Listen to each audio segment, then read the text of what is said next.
Hey everybody, welcome out to the channel. Got some interesting things going on. We've got a Beretta 1301 Mod 2 Tactical. Let's get going.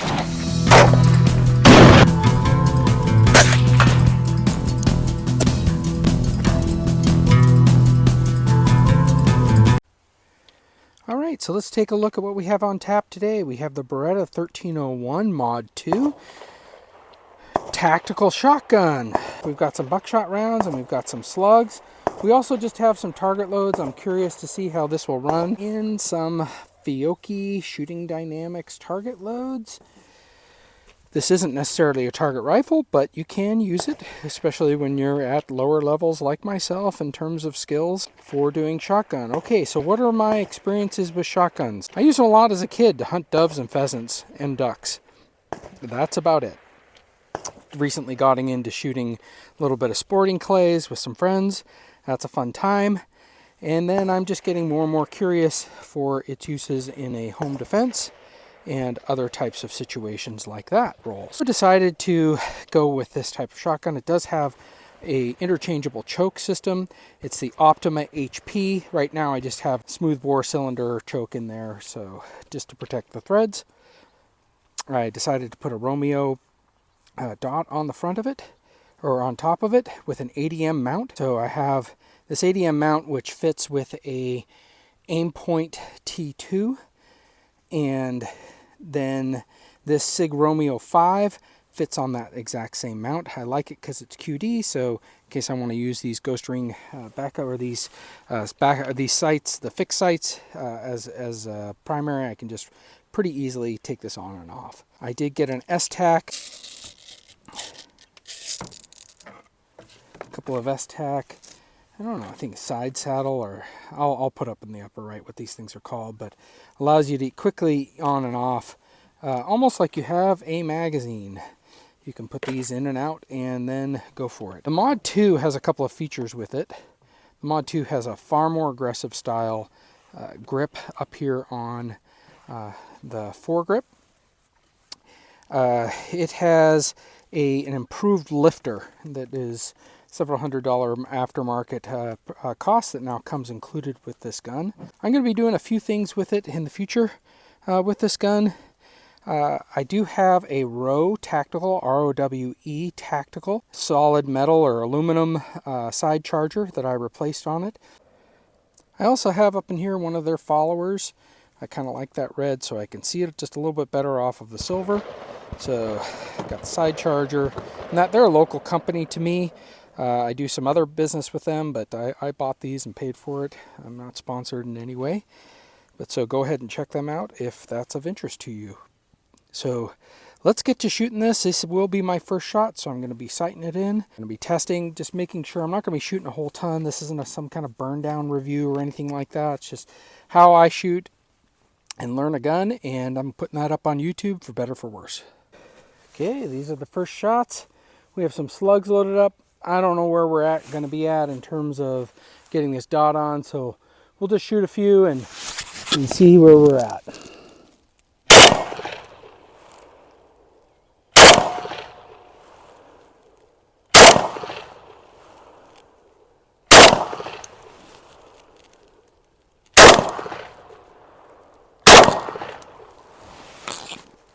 All right. For accuracy, for this range, I'd say that's pretty much right on target. What we're going to do now is we're going to test some buckshot, see how it runs in this. So far, pretty good. All right, let's get some buckshot downrange.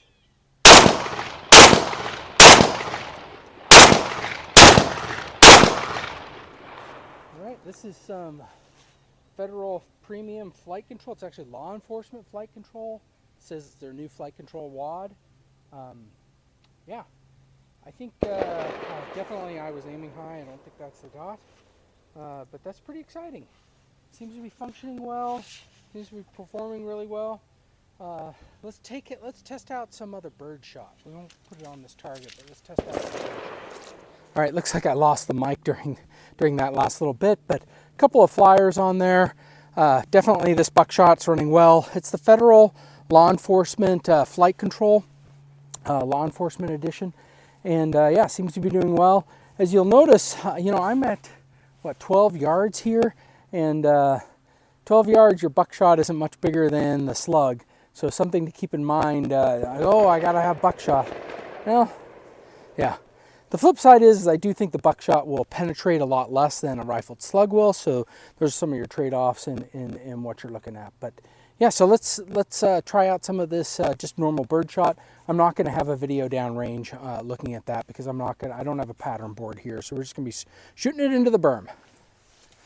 All right, we're just going to be shooting some buckshot and just testing for function.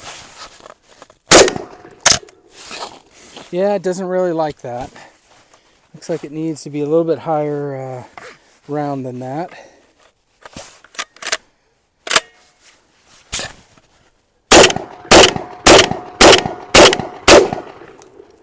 Could have been something that I had done wrong. Let's load this up again. And again, I'm new to this platform, and so if I figure something out, I'll let you know. Okay, a couple of things I forgot to mention is that this 1301 is a 7+1, has a 7+1 magazine, so 1 in the chamber and then 7 rounds in it. That's 2 3/4 inch shells. And I think what I had done is I had loaded 7 in, and on these Fiocchi, they must just be just a little bit longer, and I've heard that with some of the European ammunition. They may run just a little bit longer. And so I think that's why it couldn't load. That first one is I kind of had it in the tube, but not all the way in as far as it needed to be. And so let's test that theory out now.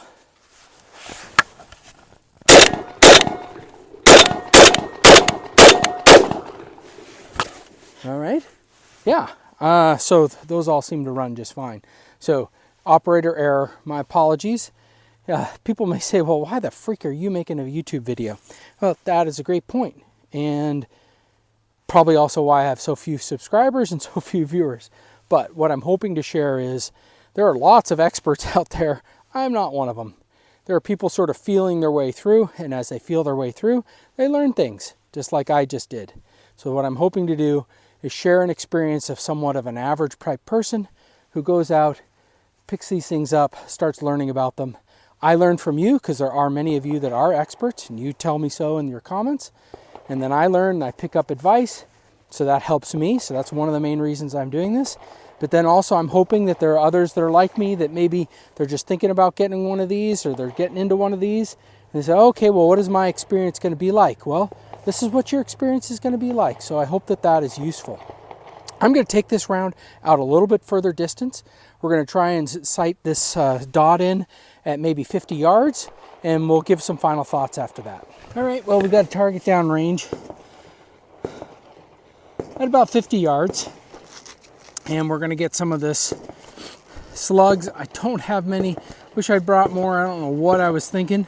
Probably shot too many at the beginning, but I just have a few slugs.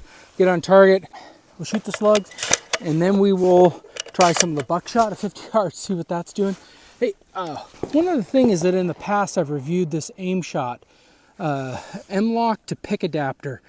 This new stock here has an M-lock slot down here on the bottom, but guess what? It's too thick. I don't know if it's a different specification than the normal M-lock or what, but my normal M-lock adapter for my bipod isn't working, so that's sucking a little bit.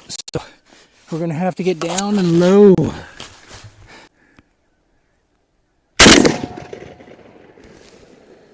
Okay, that looks high, which makes sense because I was right on at that 10 yards.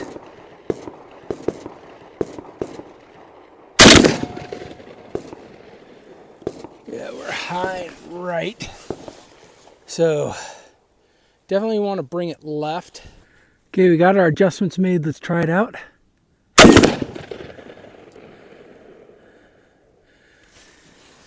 And in typical fashion, we are more right. All right, we're gonna have to try these with buckshot now. Trigger bar, don't hit your camera.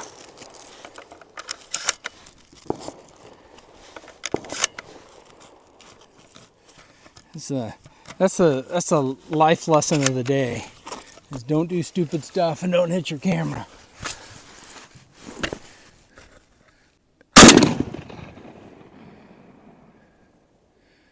Well, a little bit harder to see.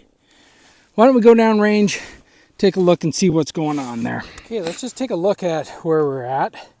I was definitely able to move it down, but I must have gone the wrong way or something stupid. I'm always doing something stupid like that. But you can tell my buckshot is still pretty high. And probably to the right. There's one shot over here. It's supposed to be 9 pellets. 1, 2, 3, 4.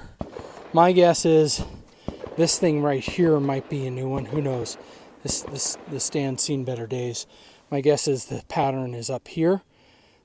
So it needs to be still moved down and to the left. So let's go back, take another shot and see how we do. Let's just shoot a few more and then we'll go down and check it out. Pretty sure I turned that camera off, so sorry about that, folks.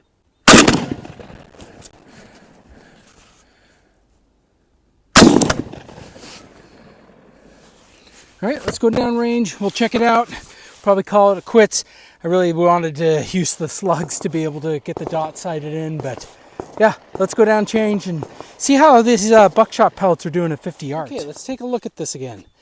So it looks like, remember we had something like 1, 2, 3, 4, something like that on the previous one. Maybe I'll try that. How about that? So in the previous one we had 1, 2, 3, 4, something like that. And now we have lots still here. My aim point was here, so it looks like we're still a little high, but that may be good because a lot of my shots are going to be up close. So as you close in, that offset height over bore type thing is going to be more important. So I think I'm kind of liking that where it's at. Looks like it's now fairly centered, maybe a tad to the right now. Maybe this started doing more here. So maybe just a little, or sorry, too much to the left. So maybe 1 or 2 clicks back, but definitely going to have to pick this up on another day when I have more of these rifled slugs, so I just get a little bit more precision on where that dot is at and where the center of the bore is. So yeah, let me know what you guys think. Is this about the patterning that you would expect? Something at 50 yards, you definitely can get shots on target, whether that be a deer, whether that be a person. I think that these are pretty effective at that range. That's been proven over and over. Let me know what you guys think about the Beretta 1301. Is this something that you're excited about? Is this something that you already have? You a Mossberg fan? You like that tang safety up on the top? And you say, no way, I like the crossbolt safety down at the bottom. What are your preferences? I got this gun because I was excited about that Blink operating system that's supposed to cycle the rounds a little bit faster. Not that I'm able to do that yet, but something I want to get more and more practice with. And I'm excited about the reliability that's been shown by others. And so I just want to start testing that out myself. So let me know what you guys think. Put it in the comments below. Please subscribe if you haven't done it already. And everybody have a great week and enjoy your time at the range. Take care.